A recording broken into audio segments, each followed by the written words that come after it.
When most children see someone with disabilities, their natural inclination is to stare or innocently say something that could be perceived as insensitive or inappropriate. Rachel Freedman, who is a quadriplegic, who was paralyzed at her bachelorette party during innocent horseplay by the pool. When that happened, since then, her story has blown up nationwide, worldwide, in fact, and she has become an inspiring public speaker, athlete, author, and she's actually here right now to help us desensitize adults and also kids to other people with disabilities. How's it going, Rachel? I'm good. How are you? Doing great. So first off, first question, how do adults treat you in public, and how does that affect their kids? Well, when I'm out in public, what I've noticed is that I'm kind of a surprise to people. You know, they're not used to seeing someone in a wheelchair, especially someone so young in a wheelchair, and they do treat me differently, and I'm completely aware that they don't mean to. A lot of times they'll jump out of my way. They'll be like 10 feet away from me, but they'll move out of the way really fast. And when they're with their kids, I think their kids notice that their parents are treating me differently. And I think it just makes kids, unfortunately, I feel like it makes it a negative, it makes them afraid, I think. It creates sometimes. that negative association with this is something bad, which it doesn't have to be like that. Yeah, I mean, as a parent, you're their protector. So a lot of times I've seen parents kind of like, oh, that person's coming, and jerk them out of the way.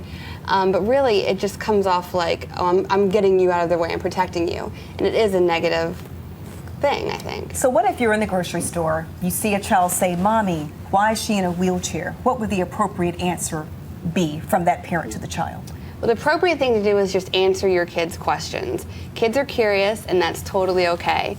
And I know a lot of people in wheelchairs, a lot of people with disabilities, and we are totally okay. When I see a kid ask their parent a question, I'm not embarrassed or sad. I'm like, oh, cool, I hope they answer her question. And I mean, the correct answer is, oh, her legs don't work the same as you, so she uses wheels to get around instead of her feet.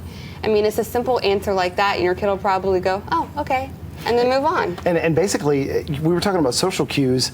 In your blog, you talk about the fact that the only thing different between you and someone else is just how you happen to get around. Yeah, for me, my disability is mobility. So yeah, my difference is that I use wheels to get around.